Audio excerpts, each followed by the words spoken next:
Hello and welcome to Mark chapter 11.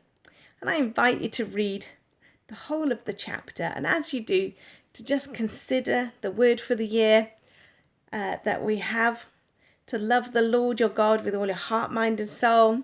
Love your neighbour as you love yourself.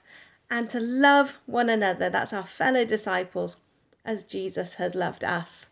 And I wonder how this chapter helps us in our quest to do that.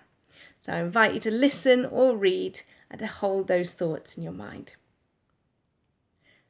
As I read the text, I was really struck by how deliberate Jesus was in his actions. I think that when he rode the colt, he was fully aware that he was fulfilling a prophecy from Isaiah. I think he was trying to help his disciples and his followers to know who he was and what promises he was fulfilling, even though he didn't go on to fulfill them as they thought he should or would.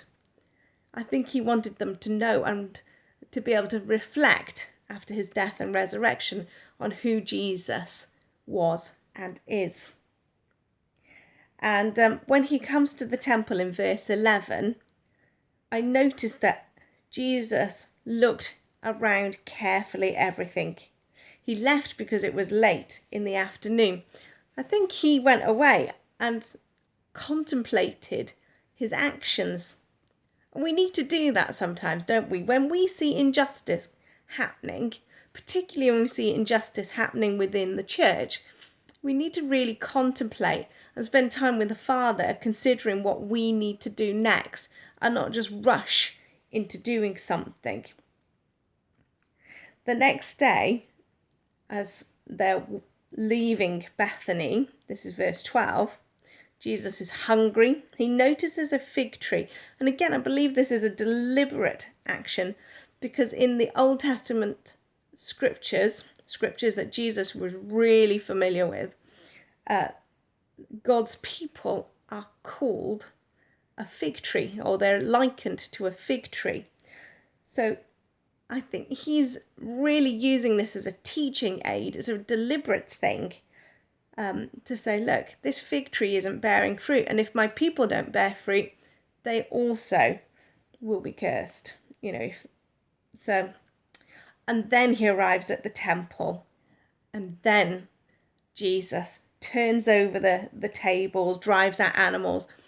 What he's doing here essentially is getting rid of every barrier that stops the poorest and the least able from coming into God's presence. God always intended his people to have access to him, and God's people unfortunately have bastardized this practice and put human barriers in the way. So easy to do. So, and then as they leave the temple, they see this fig tree from earlier on in the chapter. And that's when they notice that the fig tree that Jesus cursed was withered and had died. And Jesus uses it as a real teaching aid. He says, have faith in God. I tell you the truth. You can say to this mountain, may you be lifted up and thrown into the sea, and it will happen. But you must really believe it will happen and have no doubt in your heart. They're terrific words, aren't they? So I have two thoughts for you. One is about pausing. When we see injustice, say you read something horrendous on social media, just pausing before we respond. Pausing, spending time with God, asking him, how do you want us to respond to this? So pausing before we respond to injustice, making sure we respond to it the way that God would have us. And then secondly, is there an area where God is asking us to have faith?